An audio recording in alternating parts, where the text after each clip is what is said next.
Alors c'est parti, on en a fini avec les rappels, on va pouvoir créer notre première application, tout simplement. On a besoin de Node.js et on va utiliser un outil très sympa qui s'appelle Create React App, qui va nous permettre en fait de créer un dossier avec tout ce dont on a besoin pour avoir une bonne application React. Donc pour commencer, il faut obligatoirement Node.js l'installer. Node.js qui va nous permettre d'utiliser NPM et qui va nous permettre donc d'utiliser cet outil Create React App. Vous allez installer celui-là, recommandé pour les utilisateurs. Et normalement, je crois que sur Windows 10, c'est installé automatiquement. Je ne suis pas sûr, donc n'hésitez pas à checker ça dans vos programmes.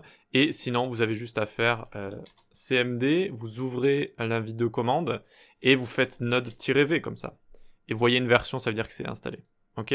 Très bien, donc vous l'installez ici directement si ce n'est pas déjà fait. Et ensuite, on va pouvoir se créer un autre dossier. Alors, j'ai appris récemment une commande ici, si je fais Windows, hop, voilà, ça se met directement sur le côté. Comme quoi, on en apprend tous les jours. Ensuite, on va se faire un nouveau dossier ici, et on va appeler ça React Learning, par exemple. React Learning, comme ça, directement. Parfait.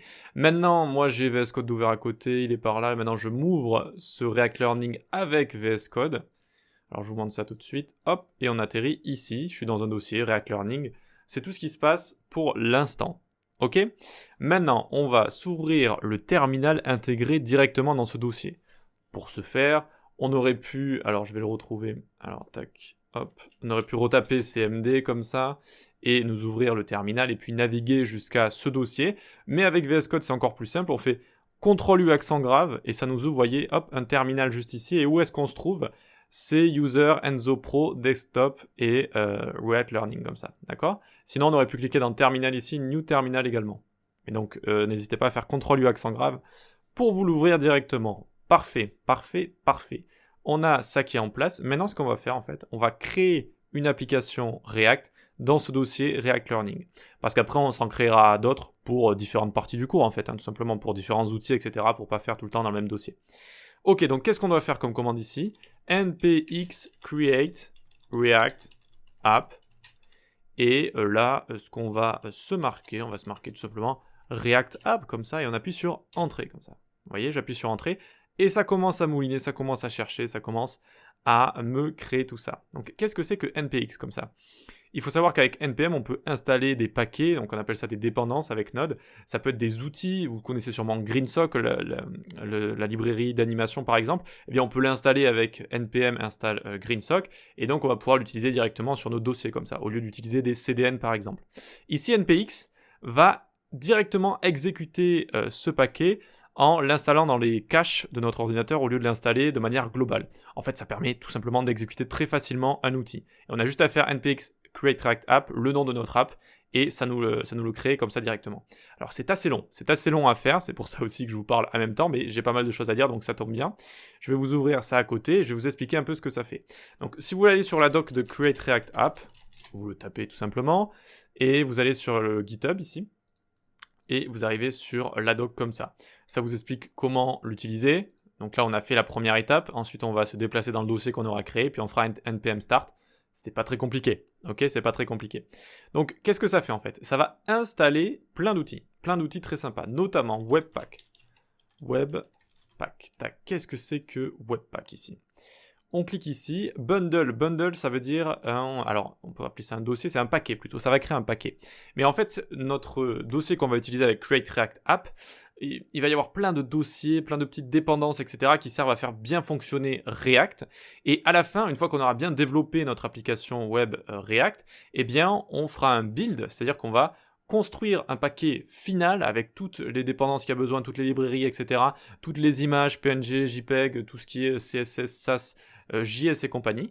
Et ce dossier qui aura été créé, on pourra facilement le mettre en ligne sur nos serveurs web, voilà, très facilement. Et donc, qu'est-ce qui va créer ce paquet ? C'est Webpack ici, tout simplement, ok ? Et vous allez voir que ça va être très facile à faire. Et ça vous configure directement Webpack. Vous n'avez pas à créer votre build tout seul et à faire toutes vos configurations qui peuvent être assez compliquées, hein, je ne vais pas vous le cacher, ça peut être assez compliqué, notamment pour un débutant, et notamment si vous avez envie d'apprendre React, la dernière chose que vous avez envie de faire, c'est aussi d'apprendre Webpack, qui est aussi compliqué. Ok, donc c'est pour ça on va juste se focus sur du React avec ça. Donc ça n'installe pas que ça, il y a aussi Babel.js comme ça. Hop, donc c'est un compilateur, un transpiler ou un transpilateur en français. Qu'est-ce que ça fait? Il faut savoir que JavaScript, ça a connu une grande mise à jour en 2015, ça commence à remonter maintenant, donc ça s'appelait ES 6.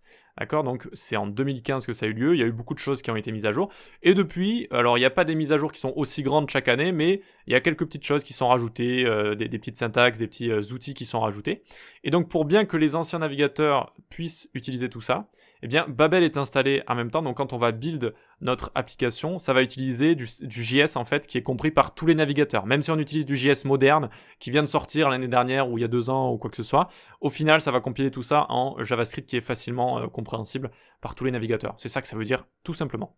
Ok, donc on se rend compte en fait que c'est plein de petits outils comme ça qu'on va pas avoir à configurer nous-mêmes, rien du tout. Nous on va juste coder en React, et à la fin ça nous fait une belle application toute propre, toute nette, qu'on n'a plus qu'à mettre sur le web directement. Ok? Très bien, donc là ça devrait terminer notre boulot qu'on a ici, on est là, tac, tac. Et donc à la fin vous allez voir Happy Hacking comme ça, et donc ça veut dire que c'est terminé tout simplement, ça veut dire que c'est un succès, ça a bien créé tout ça, et d'ailleurs qu'est-ce que j'ai ici? J'ai un dossier, React App ici, vous voyez que j'ai un dossier juste là, ok? Qu'est-ce qu'on va faire maintenant? On va faire cd React App, donc on va se déplacer dans ce dossier, on appuie sur Entrée tout simplement, et vous voyez que maintenant je suis dans React App ici. Et ensuite, ce qu'on va faire, alors ça je vais le mettre sur le côté, hop, ça je vais le mettre de l'autre côté, hop, alors, hop là, nickel, voilà, parfait. Et donc, tout ce qu'on a à faire désormais, c'est npm start. npm start, je vous explique dans la prochaine vidéo ce que ça fait, mais juste regardez, tadam, ça va nous ouvrir notre application web avec React, comme ça. Donc on peut tout fermer. Et on a bien quelque chose qui apparaît parce qu'en fait ça fonctionne, hein, ça fonctionne tout simplement, on a notre application web avec React juste ici. Alors j'utilise le terme application web, hein, c'est ce que c'est une application web, c'est-à-dire, en général c'est un site web avec beaucoup de fonctionnalités, c'est pour ça qu'on utilise React ou les frameworks de manière générale, les frameworks JS, parce que ça va être facile d'interagir avec des données, etc. Tout au long de notre app, s'il y a un bouton qui a envie d'interagir avec un composant qui est très éloigné et compagnie, ça va être très facile à faire. Et parce qu'on a aussi ce sentiment, vous allez voir quand on crée une application web, un peu ce sentiment d'application mobile où on va pas avoir trop de chargement, etc. Et ça, c'est grâce à la construction des frameworks JS, en fait, les applications qu'on va créer avec. Vous allez voir, je vous l'expliquerai un petit peu plus. Donc, beaucoup de fonctionnalités et un sentiment d'utiliser une application comme ça. Voilà, c'est pour ça qu'on appelle ça des applications web. Voilà, dit simplement. Parfait, donc ça fonctionne, on a notre React qui tourne juste ici. Maintenant, il va falloir que je vous explique qu'est-ce qui se passe à l'intérieur. Qu'est-ce que c'est que tous ces dossiers ici, tous ces fichiers. Vous allez voir que c'est beaucoup plus simple que ça n'y paraît et je vais vous expliquer ça dans la prochaine vidéo.